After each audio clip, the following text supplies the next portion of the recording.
তোমরা নিশ্চয়ই অ্যাস্ট্রোলজার বা জ্যোতিষ সম্পর্কে জেনেছো বা শুনেছো বা দেখেছো তোমাদের জীবনে। তোমাদের অনেকেরই কিন্তু একটি মিশ্র ধারণা রয়েছে এই জ্যোতিষী সম্পর্কে। আজকের গল্পটা শোনার পর তোমাদের এই যে মিশ্র ধারণা বা তোমাদের মধ্যে যে একটা একটা বিভ্রান্তি অনেকেরই অনেকটা কেটে যাবে বলেই আমি মনে করছি। আজকে এমন এক জ্যোতিষী সম্পর্কে আমি তোমাদের বলবো, যার ঘটনাগুলো শুনলে তোমার প্রত্যেকটা মুহূর্তে গা ছমছম করবে, একটা উৎকণ্ঠা, একটা উদ্গ্রীব, কিরকম একটা ভয় ভয় লাগবে। এবং সর্বশেষ ঘটনাটা না জানা পর্যন্ত তোমাদের ভেতরে একটা একটা উৎসাহ, একটা সাসপেন্স, একটা রহস্যময়তা কাজ করবে। একজন জ্যোতিষী বা অ্যাস্ট্রোলজার ছিলেন তিনি। প্রচুর রোজগার করতেন, তার জীবিকা নির্বাহ করতেন, রমরমিয়ে ব্যবসা বা কাজ চালাতেন। কিন্তু আসল সত্যটা হচ্ছে এই জ্যোতিষ শাস্ত্র সম্পর্কে তার মিনিমাম নলেজটুকুই নেই। তিনি জ্যোতিষশাস্ত্র কিছুই জানেন না। তাহলে কি করলেন, কিভাবে করলেন? স্টেপ উপস্থিত বুদ্ধি, এই বুদ্ধিকে কাজে লাগিয়ে কিভাবে লোককে বোকা বানাতো, কিভাবে তিনি ব্যবসা চালিয়ে গেলেন। কিন্তু ভালোই তো চলছিল তার জীবনে, যে এত বড় ঘটনা, এত বড় সাংঘাতিক দিন অপেক্ষা করে তার জন্য আছে, তিনি জানতেনই না। কি সেই ঘটনা, কি সেই বিরাট বড় ঘটনা তার জন্য অপেক্ষা করেছিল, কেনই ঘটেছে, কি ঘটেছে, কি করলেন, সবশেষে তিনি কি সেটা মোকাবেলা করতে পারলেন? এই নিয়েই মারাত্মক জমজমাট short story an astrologer's day by R K Narayanan. প্রথম আমরা জেনে নিচ্ছি আমরা আর কে নারায়ণন সম্পর্কে। An astrologer's day by R K Narayanan. Born আমরা জানি আর কে নারায়ণের ফুল নাম কি জানি, রাশিপুরম কৃষ্ণস্বামী আয়ার নারায়ণ স্বামী was born on 10 October 1906 Madras. R K Narayanan এর এনার ফুল নামটা কি? রাশিপুরম কৃষ্ণস্বামী আয়ার নারায়ণ স্বামী। তিনি জন্মগ্রহণ করেছিলেন ভারতের মাদ্রাজ শহরে 10ই অক্টোবর 1906। ডাইড 13 মে 2001, এজ 94। 94 বছর বয়সে 13ই মে 2001 সালে মৃত্যুবরণ করেন। Part one. We should keep in mind that the story is not divided into two parts, but for the convenience of the students, I divided the whole story into two parts. Okay, আমি গল্পটা দুটো ভাগে বিভক্ত নয়, যদিও ছোট গল্প, একটু বড় গল্প। আমি ছাত্রছাত্রীদের বোঝার জন্য, যাতে ভিডিওটা বড় না হয়, তার জন্য দুটো ভাগে ভাগ করেছি। আজ আমি তোমাদের পার্ট ওয়ান আলোচনা করবো। দেখো, আমরা আর কে নারায়ণ সম্পর্কে খুব সংক্ষিপ্ত জানবো। He was a great Indian writer of English. ভারতীয় ইংলিশ সাহিত্যে যতজন সেরা সেরা ইংলিশ রাইটার্স আছেন, তার মধ্যে অন্যতম সেরা ছিলেন এই R K Narayan. He upholds the beauty and grace of Indian English before the world. ভারতীয় ইংলিশের যে মাধুর্যতা, তার যে সৌন্দর্যতা সমগ্র বিশ্বের কাছে পৌঁছে দিয়েছেন এই R K Narayanan. He wrote a huge number of short stories and novels. প্রচুর শর্ট স্টোরি, ছোট গল্প এবং নভেল বা উপন্যাস তিনি লিখেছেন। হি ওয়াজ acclaimed for making India accessible to the outside world through his literature. তো সমগ্র পৃথিবীর ইংরেজি সাহিত্যে ভারতীয় সাহিত্যকে পৌঁছে দেওয়ার জন্য সবচেয়ে বেশি প্রশংসা দেওয়া হয় এই আর কে নারায়ণকেই। হি হি হি হিস হয়েছে, এখানে হি হবে। He depicts the picture of common people of India. তিনি কি করেছেন, তার গল্পের বিষয়বস্তু হচ্ছে ভারতীয় সাধারণ জনগণ। তিনি তিনি সমাজের উঁচু শ্রেণীর লোককে নিয়ে যতটা লিখেছেন, তার থেকে অনেক বেশি লিখেছেন সাধারণ মানুষকে নিয়ে। এবারে আমরা জানবো সোর্স অফ দ্য টেক্সট, অর্থাৎ এই যে গল্পটি কোথা থেকে নেওয়া হয়েছে। It's the open story of the collection of stories Malgudi days. এই স্বনামধন্য রাইটার আর কে নারায়ণের যে মালগুড়ি ডেজ, একটা শর্ট স্টোরি কালেকশন, তার প্রথম চ্যাপ্টার, ফার্স্ট স্টোরি হচ্ছে an astrologers day. Setting of the text of fictional term Malgudi. তো টোটাল গল্পটা যে ব্যাকগ্রাউন্ডটা, যে কেন্দ্রবিন্দু বা যাকে ব্যাকগ্রাউন্ডে লেখা লেখা হয়েছে, সেটা কি একটা কাল্পনিক শহর মালগুড়ি ডেজ। এবারে আসছি আমরা। দেখো, আর আগে আমি বলেছিলাম, তো আমাদের উচ্চ মাধ্যমিক সিলেবাস ওয়েস্ট বেঙ্গলে কি আছে, চারটা পার্টে ভাগ করেছে। ইলেভেন 11 হবে দুটি, 12 হবে দুটি, টোটাল চারটে। 11-এ 1, 2, 12-এ 3, 4।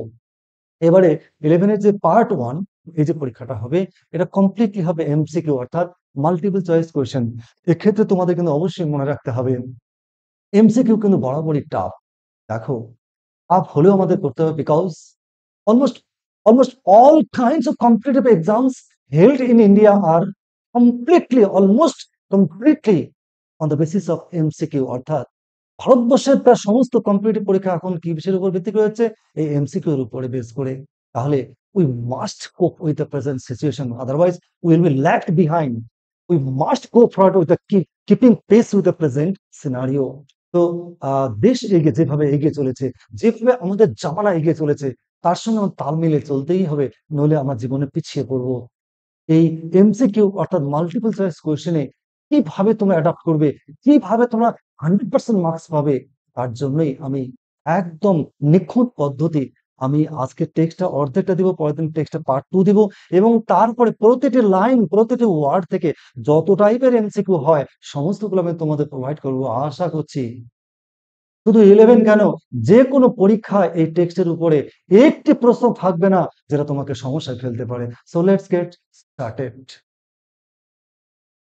দেখো, punctually at midday, he opened his bag and spread out his professional equipment, which consisted of a dozen cowrie shells, a square piece of cloth with obscure mystic charts on it, a notebook, and a bundle of Palmyra writing. Here, আমি অবশ্যই বাংলায় বলবো, চেষ্টা করো তোমরা যদি ইংলিশে প্রয়োজন হয় তোমরা বলবে, পরবর্তী ক্লাসটা আমি ইংলিশে দেব। দেখো, পাংচুয়ালি একদম সময় ধরে, নিখুঁত সময় ধরে, অ্যাট মিড ডে, একদম দুপুরবেলা, দিনের মাঝের সময়ে, হি ওপেন্ড হিজ ব্যাগ, অর্থাৎ সেই জ্যোতিষী যে ব্যাগে করে তার জিনিসপত্র নিয়ে আসতেন, সেই ব্যাগটা তিনি খুললেন, and spread out his professional equipments, এবং ব্যাগটা খুলবার পর তার যেহেতু তিনি জ্যোতিষী বা অ্যাস্ট্রোলজার, তার যা জিনিসপত্রগুলো তিনি ব্যাগে করে এনেছিলেন সেগুলো সুন্দর করে তিনি কি করলেন? ছড়িয়ে দিলেন। কোথায়? হুইচ কনসিস্টেড অফ, কি কি ছিল তার জিনিসপত্র? প্রফেশনাল ইকুইপমেন্টস, অর্থাৎ অর্থাৎ পেশাগত সরঞ্জাম। কি কি ছিল সেই ব্যাগের মধ্যে? অর্থাৎ পেশাগত সরঞ্জামগুলো কি কি ছিল? হুইচ কনসিস্টেড অফ আ ডজন কাউরি শেলস, তার মানে 1 ডজন কাউরি শেলস, মানে কড়ি, আমরা যে কড়িগুলো বলি, সেই কড়ি যাদের সমুদ্রে পাওয়া যায়, সেই 1 ডজন 12টি কাউরি শেলস বা কড়ি, a square piece of cloth with obscure mystic charts on it, এবং অবশ্যই তোমরা নিশ্চয়ই যারা গণক বা জ্যোতিষী বা তোমরা অ্যাস্ট্রোলজারকে দেখেছো, তারা কি করে? আর তিনি কি করছে? একটা চার চৌকো বা চার কোণার একটা ছোট কাপড়ের টুকরো, তার মধ্যে আবার কি রয়েছে? একটা অবস্কিউর, একটা রহস্যময়, মানে একটা দুর্বোধ্য, সরি, দুর্বোধ্য মিস্টিক রহস্যময় চার্ট, ছক্কাটা কাটা রয়েছে। কি কি বা লেখা আছে? অর্থাৎ একটা ছোট টুকরো চার কোণাকার একটা কাপড়ের মধ্যে ছক্কাটা ছক্কাটা, ওর মধ্যে কিছু রহস্যময় কিছু লেখা রয়েছে। আর কি রয়েছে? এ নোটবুক, নোটবুক তো লাগবেই, and a bundle of palmyra writing, এবং তালপাতার থেকে শুকনো তালপাতার তৈরি কতগুলো, এক বান্ডেল পুঁতি, সেগুলো নিয়ে কি করলেন? তার ব্যাগ খুলে এগুলোকে সাজিয়ে নিয়ে বসলেন, কারণ তিনি এবারে তার ব্যবসা বা তার কাজ শুরু করবেন। His forehead was resplendent with sacred ash and vermilion. তার মানে এবার যেহেতু জ্যোতিষী তোমরা যারা দেখেছো নিশ্চয়ই, আমি প্রথমে তোমাদের দেখেছিলাম, ফার্স্ট স্লাইডে দেখেছিলাম, যারা দেখোনি তারা দেখে নেবে। হ্যাঁ, জ্যোতিষীদের নরমালি কি থাকে? তার কপাল, তার কপালটা কিসের? তার কপালটা ছিল কি কি? এই স্যাক্রেড অ্যাশ, অর্থাৎ পবিত্র, কি বলতো, অ্যাশ, অর্থাৎ তোমরা ছাই বলতে পারো বা ভস্ম বলতে পারো, আর ভার্মিলন মানে সিঁদুর। অর্থাৎ জ্যোতিষী কি করেছেন? তার কপালটাকে কি করেছেন? একদম পুরো পেইন্ট করেছেন, কালার করে দিয়েছেন, কি দিয়ে? পবিত্র ছাই দিয়ে আর সিঁদুর দিয়ে। এই পবিত্র ছাই আর সিঁদুর দিয়ে যখন কপালটাকে পেইন্ট করেছে, দেখতে দেখতে কেমন দেখা যাচ্ছিল? রেসপ্লেন্ডেন্ট, অর্থাৎ কি ঝলমল ঝলমল করছিল। and his eyes sparkled, আর চোখ কি করছিল? চোখ যেন জলজল জলজল জলজল করছিল, চকচক চকচক করছিল, with a sharp abnormal gleam. আর কি ছিল? আর কি ছিল? তার আর তার চোখ দুটো ছিল দুটো জিনিসে বৈশিষ্ট্যে ভরা। কি কি? with a sharp and abnormal gleam, which was really outcome of a continual searching look for customers. অর্থাৎ তার চোখে ছিল তীক্ষ্ণ দৃষ্টি, আর কি ছিল? একটা অস্বাভাবিক একটা জ্যোতি। এই দুটো মিলে চোখটা চকচক চকচক চকচক করছিল।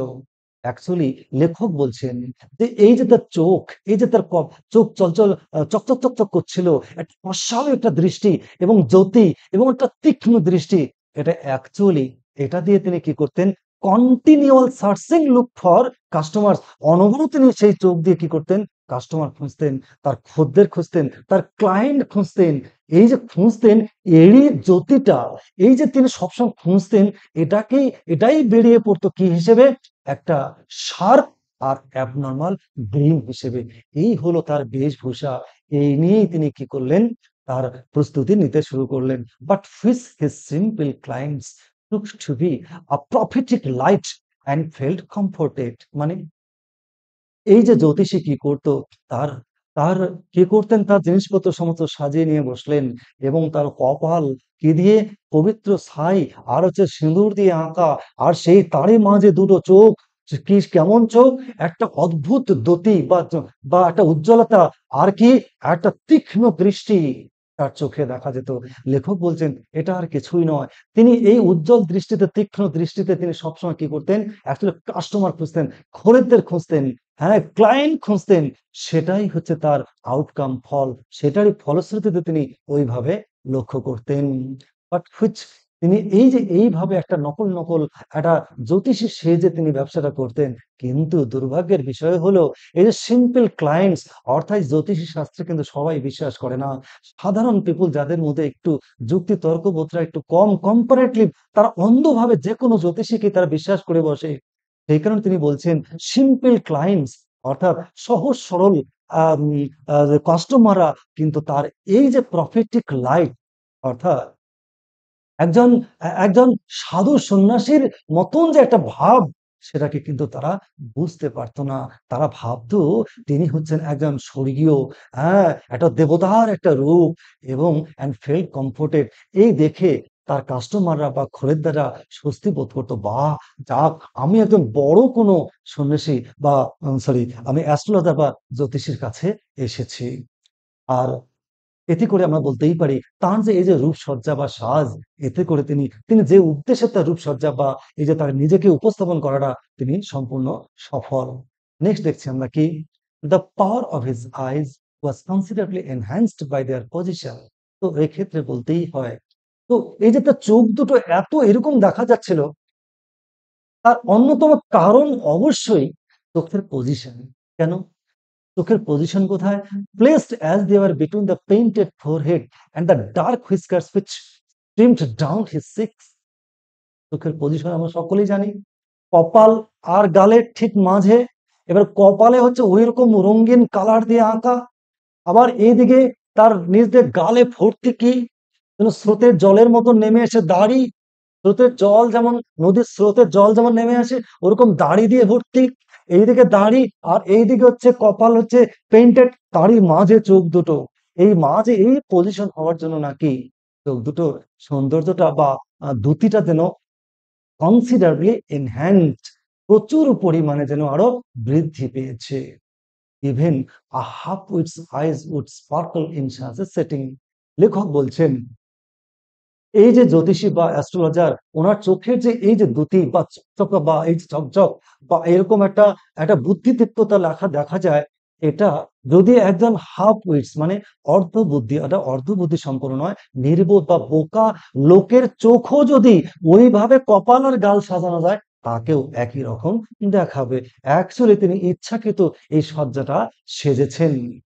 To crown the effect, he owned a saffron-colored turban around his head। তো আরো তার যে এই যে অ্যাস্ট্রোলজার বা জ্যোতিষীর রূপটা দিতে গেলে তাকে কি করতে হবে?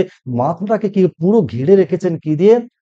স্যাফরন কালার্ড টারবান, অর্থাৎ গেরুয়া রঙের একটা পাগড়ি, যেটা আমরা শিখদের দেখতে পাই, ওইরকম একটা গেরুয়া পাগড়ি দিয়ে মাথাটাকে ঘিরে রেখেছেন। This colour scheme never failed. আর এইরকম যদি কেউ সাজে সজ্জিত হয়, এইভাবে রঙিন করে সাজে এবং সামনে ওরকম জিনিসপত্র নিয়ে বসে, তাহলে কি সে ব্যর্থ হতে পারে? লেখক বলছেন এক্ষেত্রে আমাদের জ্যোতিষীও তার যে উদ্দেশ্য, এক্ষেত্রে তিনি ব্যর্থ হননি। People are attracted to him as bees are attracted to cosmos or dahlia stalks। লেখক এখানে খুব সুন্দর একটি বর্ণনা দিয়েছেন বা একটা উপমা ব্যবহার করেছেন। যেমন ভাবে আমরা দেখতে পাই কসমস ফুল বা ডালিয়া, ডালিয়া ফুলের যে বৃন্ত বা ডাঁটি, সেখানে যেমন দলে দলে ঝাঁকে ঝাঁকে মৌমাছি বা যায়, আকর্ষিত হয়, ঠিক একই ভাবে তার এই যে রূপসজ্জা, তার যে এই যে পজিশন, সেটা সাধারণ জনগণকে একইভাবে আকর্ষিত করত। He sat under the boughs of a spreading tamarind tree, whose flying path running through the town hall park. তো তিনি এই যে ব্যবসাটা বা তার এই যে দোকানটা কোথায় সাজাতেন, এই দোকানটা তিনি সাজিয়ে বসতেন কোথায়? একটা রাস্তা বয়ে গেছে, একটা কাল্পনিক বলা হচ্ছে যদিও, যে একটা টাউন হল পার্ক। একটা টাউন হল পার্কের দিকে, একটা টাউন হল পার্কের দিকে একটি রাস্তা বয়ে গেছে। সেই যে রাস্তা বয়ে গেছে, সেই রাস্তা দিয়ে, সেই রাস্তার ঠিক পাশেই, রাস্তার ধারেই একটি তেঁতুল গাছ রয়েছে। সেই তেঁতুল গাছের কি করতেন? সেই তেঁতুল গাছের ডালপালা, শাখা-প্রশাখা, তার নিচেই তিনি কি করতেন? তার ব্যবসাটা বা তার সরঞ্জামগুলোকে বিছিয়ে দিতেন। It is remarkable place in many ways. লেখক বলছেন, এই যে জায়গাটা বসতেন, এই জায়গাটা অত্যন্ত গুরুত্বপূর্ণ বিভিন্ন কারণে। তার কারণটা কি? তার ১ নম্বর কারণ হচ্ছে, a surging crowd was always moving up and down this narrow road morning till night. অর্থাৎ তার অন্যতম কারণ হচ্ছে, এই যে রাস্তাটায় বসতেন বা পাশে বসতেন, এই রাস্তাটার সরু রাস্তা দিয়ে সকাল থেকে রাত্রি পর্যন্ত প্রচুর লোক, সার্জিং ক্রাউড, উপচে পড়া ভিড়, লোক যাতায়াত করত এই সংকীর্ণ গলি দিয়ে। সকাল থেকে শুরু হতো, রাত্রি পর্যন্ত চলতো। এটা ছিল অন্যতম কারণ। A variety of trades and occupations was represented all along its way. এবারে আর কি দেখা যেত?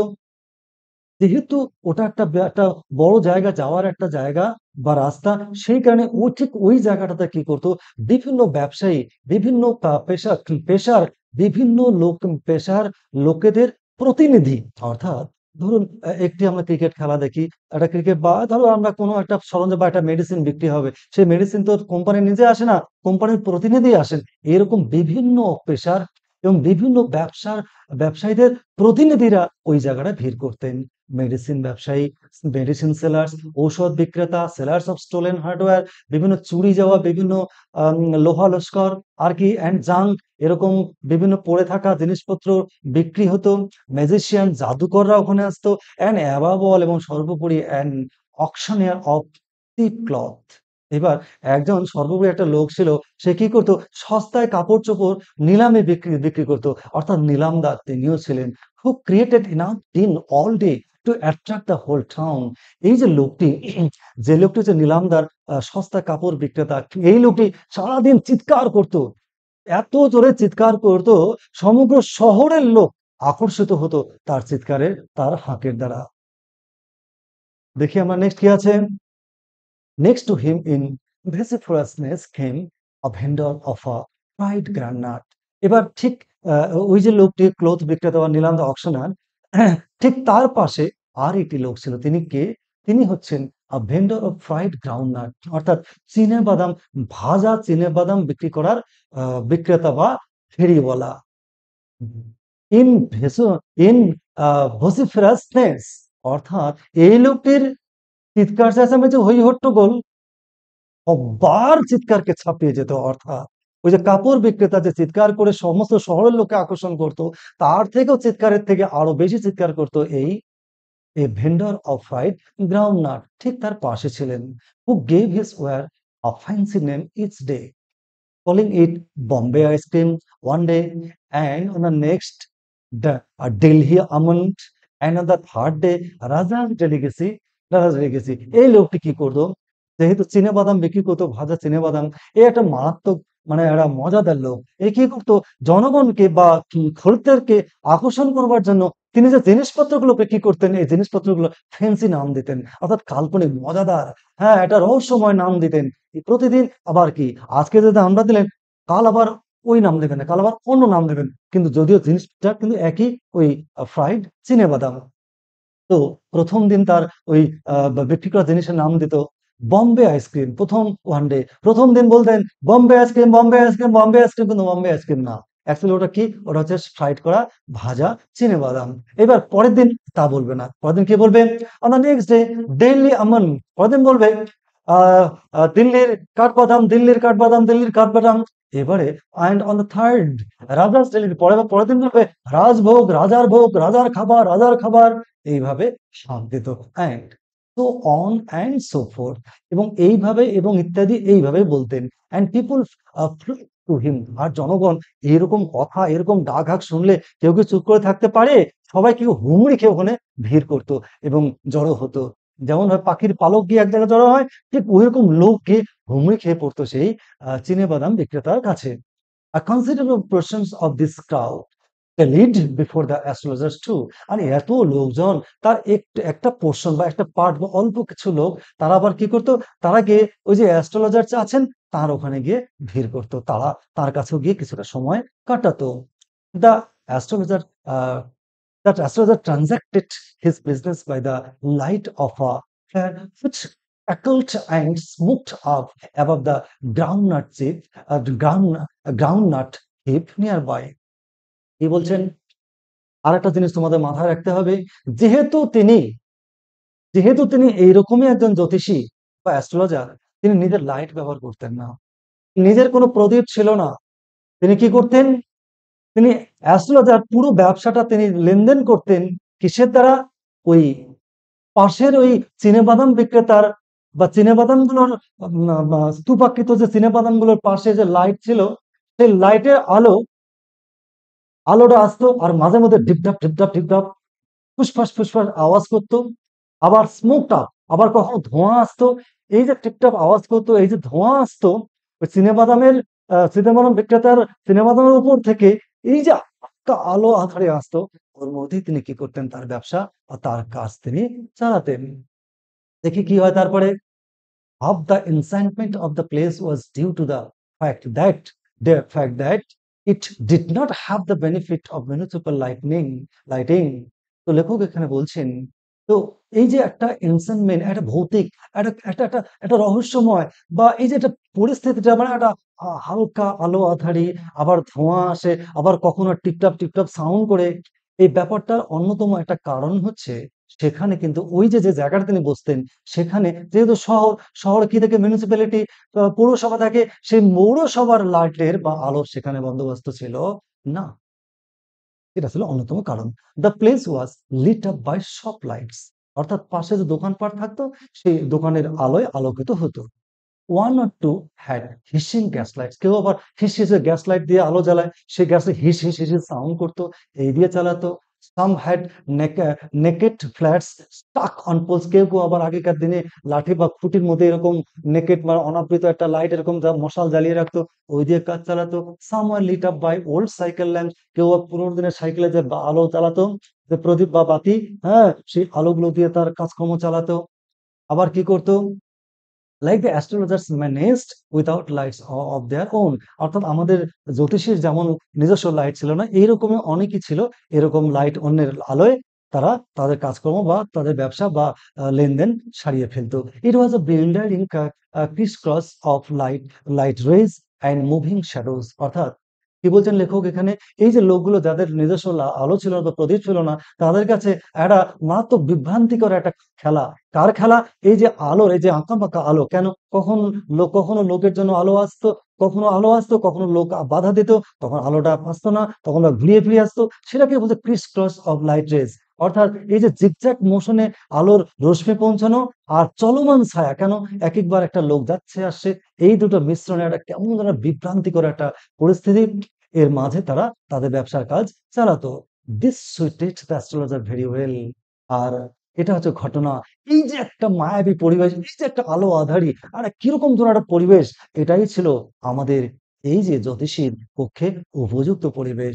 For the simple reason that he had not in the least intended to be an astrologer when he began his life. অর্থাৎ লেখক এখানে বলছেন, তার নিজস্ব প্রদীপ নেই, তার এই যে একটা এলোমেলো অবস্থা, এর জন্য কারণ কি? তার অন্যতম সিম্পল কারণ হলো, তিনি তার জীবন যখন তিনি শুরু করেছিলেন, তার জীবনে তিনি একজন জ্যোতিষী হবেন, এটা তার কোনো অভিপ্রায়, অর্থাৎ ইন্টেনশন বা অভিপ্রায় বা ইচ্ছা বা তার আকাঙ্ক্ষা ছিল না। এটা ছিল তার অন্যতম একটি কারণ। নেক্সট দেখছি আমরা, and he knew no more of what was going to happen to others than he knew what was going to happen to himself next minute. খুব সুন্দর কথা এখানে লেখক বলছেন, তিনি তার তিনি অন্য মানুষের সম্পর্কে, তাদের জীবনে কি ঘটতে চলেছে তিনি কিছুই জানেন না। তিনি জ্যোতিষী। অথচ তিনি অন্য মানুষের নেক্সট টাইম কি ঘটতে চলেছে তিনি মিনিমাম টুকু আইডিয়া তার কিন্তু নেই। যেমন then he knew what was going to happen to himself next minute. তিনি তো জ্যোতিষী, তারও তো জীবনে নেক্সট টাইম কিছু ঘটবে। তিনি নিজেই তার জীবনে ঠিক পরের মুহূর্তে কি ঘটবে তিনি নিজেই জানেন না। যেমন নিজেরটা জানেন না, সেরকমই অন্যের জীবনে কি ঘটতে চলেছে বা ভবিষ্যতে কি ঘটবে তা তিনি কিছুই জানেন না। অর্থাৎ জ্যোতিষ শাস্ত্র সম্পর্কে তার কোনো ধারণাই নেই। He was as much strangers to the stars as were his innocent customers. আমরা জানি জ্যোতিষশাস্ত্র কিন্তু জ্যোতিষবিজ্ঞান। আমরা জ্যোতিষবিজ্ঞান বলি কেন? কেননা বিজ্ঞান স্টার্স গ্রহ নক্ষত্রের তাদের পজিশন নিয়েই তো এই শাস্ত্রটা রচিত হয়েছে। এই যে স্টার্স গ্রহ নক্ষত্র তার পজিশন কোনটার কাজ কি তিনি কিছুই জানেন না। যেমন সাধারণ মানুষ জানেন না, যেমন সাধারণ মানুষও জানেন না, উনি উনি উনি হচ্ছেন একজন উনি অ্যাস্ট্রোলজার বা জ্যোতিষী, উনি নিজেও জানেন না। তাহলে এটা হচ্ছে খুব ইন্টারেস্টিং। তাহলে উনি কিছুই জানেন না, তারপরেও তিনি কি করে এরকম রমরমিয়ে তার ব্যবসা বা তার কাজটা তিনি চালালেন, সেটাই হচ্ছে গল্প। চলো আমরা দেখি। Yet he said things which pleased and astonished everyone. তিনি কিছুই জানেন না, তারপর তিনি যা বলতেন তাতেই তার খদ্দের বা কাস্টমারদের তিনি সন্তুষ্ট করতে পারতেন এবং সবাইকে অবাক করে দিতেন। বাহ, কি ভালো, কি ভালো, কি জানেন।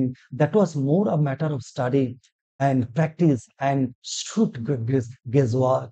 এখানে লেখক বলছেন তিনি কিভাবে সফল হলেন। তার সফলতার তিনটা স্তম্ভ। এক নম্বর হচ্ছে ম্যাটার স্টাডি, অর্থাৎ পড়াশোনা স্টাডি তিনি করেছেন। আর কি করেছেন? প্র্যাকটিস করেছেন, অত্যধিক পরিমাণে চর্চা করেছেন। আর তার তীক্ষ্ণ শুট ব্রেইন, অর্থাৎ তীক্ষ্ণ অনুমান ক্ষমতা, এই তিনটির জেরে বা উপাদানকে ভর করে তিনি তার রমণীমে তার ব্যবসা চালিয়েছেন। All the all the same it was as much an honest man's level as any other. উনি কি করতেন? এইটুকু নলেজ দিয়েই তিনি কি করতেন? যেমন অন্যান্য পেশা সৎভাবে একজন মানুষ জীবিকা নির্বাহ করে, তিনি একইভাবে নির্বাহ করছিলেন।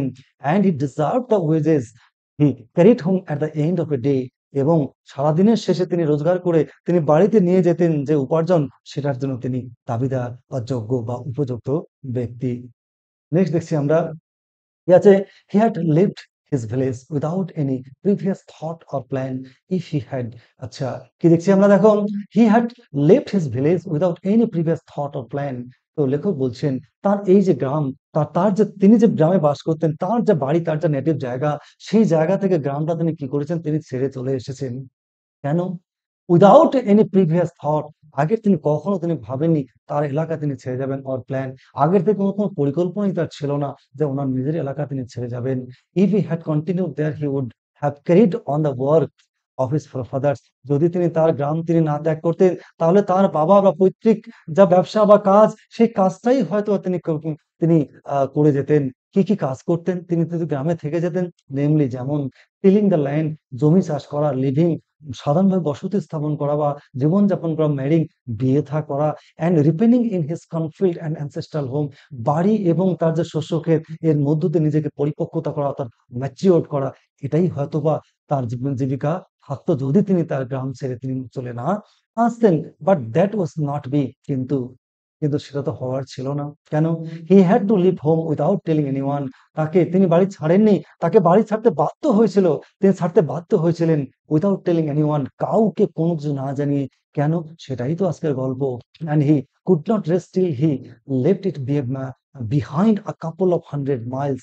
এবং শুধু গ্রাম বা বাড়ি ছাড়া নয়, তার বাড়ি ছেড়ে কমপক্ষে 200 মাইল রাস্তা অতিক্রম না করা পর্যন্ত তিনি বিশ্রাম নেওয়ার কথা ভাবতে পারেনি।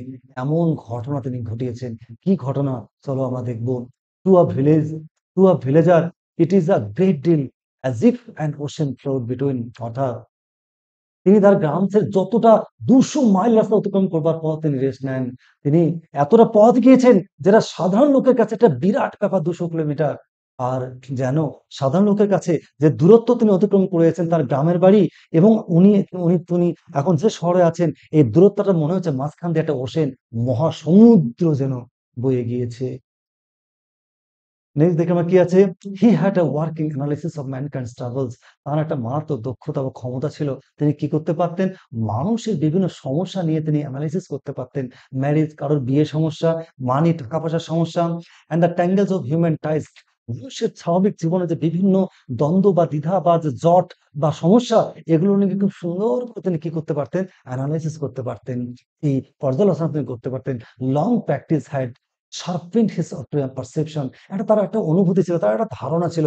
কিন্তু এই যে দীর্ঘদিন ধরে তিনি প্র্যাকটিস করছেন মানুষের সমস্যা নিয়ে আলোচনা করতে, করতে তাকে পারফেক্ট করে তাকে শার্পেন করেছিল। তার যে ধারণা করবার যে ক্ষমতা সেটাকে আরো তীক্ষ্ণ করে তুলেছিল। Within 5 minutes he understood what was wrong। কোন একটি লোক তার সামনে এলে পরে ৫ মিনিটের মধ্যে তিনি বুঝে যেতেন লোকটার কি সমস্যা রয়েছে। He starts to passive per questions। তিনি প্রত্যেকটা লোকের প্রত্যেকটা কোশ্চেনের অর্থাৎ একেকটা কোশ্চেনের জন্য তিনি ৩ পয়সা করে নিতেন। Never open his mouth till the other had spoken for at least 10 minutes. অর্থাৎ তিনি একটা স্ট্র্যাটেজি বা একটা কৌশল মেইনটেইন করতেন। কি করতেন? যখন কোন খরিদ্দার তার কাছে আসতো ১০ মিনিট পর্যন্ত ওই লোকটা কিছু না বলা পর্যন্ত তিনি মুখ খুলতেন না। অর্থাৎ ১০ মিনিট তাকে টাইম দিত বলার জন্য। তিনি যা বলতেন মোটামুটি ১০ মিনিটের মধ্যে যা শোনার তিনি শুনে নিতেন। which provided him enough stuff for a dozen answers and advices। অর্থাৎ ১০ মিনিট এই যে তিনি তার কাস্টমারের কথা শুনতেন, যেই ১০ মিনিট যা শুনতেন এতে করে তিনি এত তার ধারণা তৈরি হতো, এত তার বিচক্ষণ ছিলেন যে ১০ মিনিট শোনার সঙ্গে, সঙ্গে তার ১ ডজন ১২ খানা কোশ্চেনের উত্তর বা কি, কি উপদেশ দিতে হবে সেটা তার প্রস্তুতি নেওয়া হয়ে যেত। অর্থাৎ এতটা প্র্যাকটিস করে, করে তার এই যে এনালাইসিস করার ক্ষমতাটা সেটাকে এতটাই তিনি তীক্ষ্ণ করে তুলেছিলেন। When he told the person before him gazing at his palm, সামনে কেউ এলো, তাকে বলতো আঙুল হাতের তালুর দিকে তাকিয়ে বলতো, কেউ এলেই তাকে ১০ মিনিট পর বলতো, "In many ways you are not getting the results of your efforts"।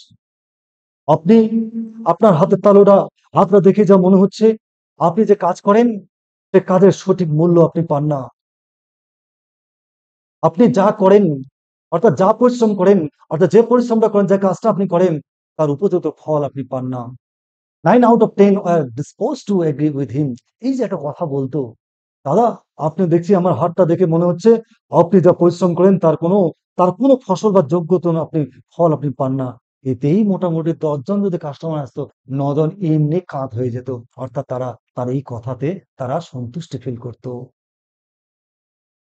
Or or he question, তারপরে কি তিনি কি অথবা তিনি কি প্রশ্ন করতেন? Is there any women in your family, maybe even a distant relative who is not well disposed towards you? অথবা বলতেন, আপনার হাতটা দেখে মনে হচ্ছে আপনি বলুন তো, আপনার পরিবারে বা আপনার দুঃসম্পর্ক অতিথিদের মধ্যে এমন কোন মহিলা আছেন যিনি আপনাকে পছন্দ করেন না? এমন কি কেউ আছে আপনার? এসব প্রশ্ন করতেন। Or he gave an analysis of character. অথবা এটা বলার পর তার এই যে লোকটি তার সামনে খরিদ্দার এসেছিল তার চরিত্র বিশ্লেষণ করতো এইভাবে। কি বলতো? Most of your troubles are due to your nature. আপনাকে দেখে যা মনে হচ্ছে আপনার জীবনে যত সমস্যাগুলো আছে এই সমস্যার দায়ী আপনি নিজেই। আপনি নিজেই মানে আপনার প্রকৃতি, আপনার স্বভাব দায়ী। আপনার স্বভাবের জন্যই আপনি এই সমস্যাগুলো জর্জরিত হচ্ছেন। You have an impetuous nature and a rough exterior. আপনাকে দেখেই যা মনে হচ্ছে আপনার চরিত্র বিশ্লেষণ করে যা মনে হচ্ছে আপনি বাইরের দিক থেকে অত্যন্ত কঠোর বা শক্ত, কিন্তু মানসিক দিক থেকে আপনি ভীষণ দুর্বল, অত্যন্ত আবেগপ্রবণ। This endeared him to their hearts immediately। বাহ! বাহ! এই যে কথাগুলো বলতো এতে করে তার খরিদ্দাররা খুশি, বাহ! বাহ! কি ভালো তো! সেই তো একদম ঠিক বলেছ, একদম ঠিক বলেছেন। or even the mildest of us loves to think that he has a forbidding exterior। এক্ষেত্রে লেখক একটা গল্প করেছেন, বলেছেন যে এটা কে না ভালোবাসে? আমাদের আমাদের বাস্তব জীবনের যে লোকটা সবচেয়ে শান্ত সে লোকটিও কিন্তু এই কথা শুনতে পছন্দ করেন। এইভাবেই আজকে শেষ হলো পার্ট 1। এর পরদিন ঠিক পরের রবিবার ঠিক সন্ধ্যা ৬টায় আমি পার্ট 2 তোমাদের দিব। তোমরা যদি ইংলিশ টু ইংলিশ চাও বলবে, লিখে দেবে এবং ইংলিশ টু বেঙ্গলি এবং বেঙ্গলি পরে যদি ইংলিশ টু ইংলিশ দরকার হয় তোমরা আমাকে জানাবে। পরের ক্লাসে আমি তোমাদের মতন করে দিব। পরের ক্লাস হয়ে যাওয়ার পরে এই চ্যানেলে ধারাবাহিকভাবে প্রতিটা লাইনের প্রতিটি ওয়ার্ড ধরে, ধরে প্রচুর কোয়েশ্চেন আমি তোমাদের সাপ্লাই দেব যা সলভ করলে কোনো পরীক্ষায় কোনো দিনও কোনো সমস্যা তোমাদের সৃষ্টি করতে পারবে না। Good bye.